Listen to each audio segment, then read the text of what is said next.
Yan, okay? So, di ba baguhan ka pa? So, medyo may possible kasi na pwede kang mataranta sa kalsada in terms sa manibela. Kasi yan ang cost ng mga nag-aaral yung tarantahin, no? Yung hinahabol yung manibela, pag kumanan, di na alam yung nasan ng manibela, di na alam kung saan kakabigin ng manibela, natataranta na hanggang maapakan yung gas, hanggang sa sumampay na sa, sa gutter, kaya sa mga kabangga na, no? So, para maiwasan yon, itong exercise na to, effective ito para sa kagaya mo, no? Okay? So, una dyan, syempre, sa pattern ng manibela. So, ito lang yung palatandaan. Hindi pwedeng nakaganito, na ganyan ang palatandaan na. Laging dito, laging yan ang, laging center natin yan, ganyan. Okay? So, ngayon, mayroon kasi yung kaliwa o kanan nakapares ito. So, mararamdaman mo naman yan, pag tumakbo yung sakyan mo ng straight, ibig sabihin yung gulong mo, naka-straight siya. Pag tumakbo ng kanan, nakakanan talaga yung gulong yan. No? So, kaya, konting galaw lang ng sakyan mo, dapat alam mo na, maramdaman mo dapat yon.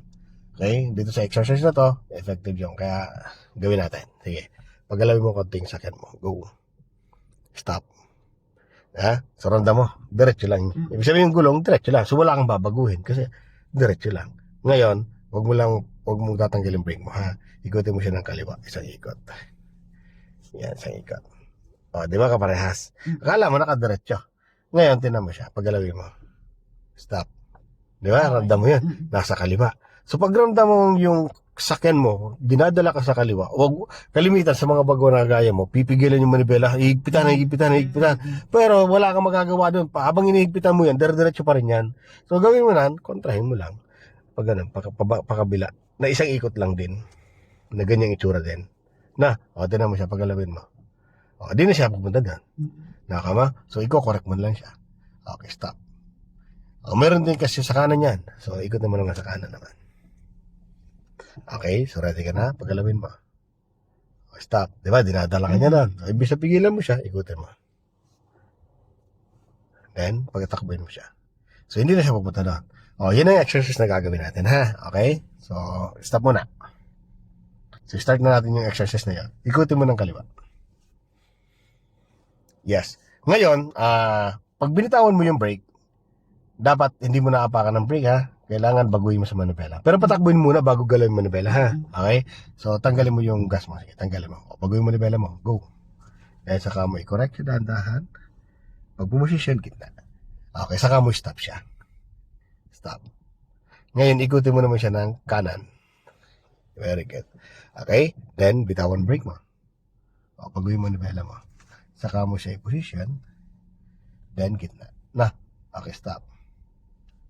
Yan ang gagawin natin na exercise sa ngayon hanggang sa masanay lang na yung ayun, okay. Sabay bawi na. Bawi 1 and 2. Okay, go. So, ganyan ang palatandaan natin. Yung mirror, magagamit mo yan as a reference sa pagligo, no? So, yung kanto na yon, tingnan mo na agad. Pag medyo malayo ka, pwede ka nang kumabig dahan-dahan. Pero wag mo na todo hanggat di nalagpas ang mirror. Yan, kabig ka ng konti. Pag lumagpas ang mirror, pwede mo nang ito manibela mo. So, may iwasan natin sumabit ang tagiliran, no? Then, babalik, syempre. Pag pumantay, saka pa lang yung gitna. Yan. Then, focus unahan ulit. So, ganun ulit, no?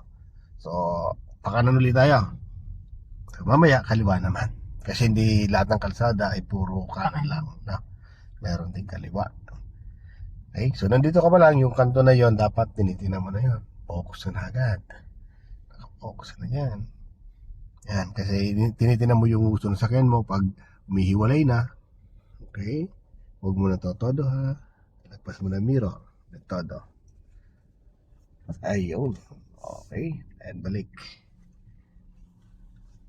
Very good. Okay? So, sa pang kanan, ma'am. Naka. Yan. Pwede na. Todo na. Na-late na konti. Pero okay lang naman. Malapad na konti. Pag nalilate ka, possible lalapad yon dito. Dito kasi sikip naman.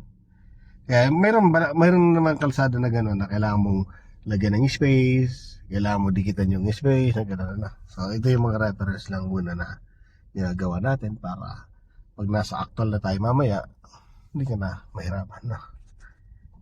Okay? Pagkakaiba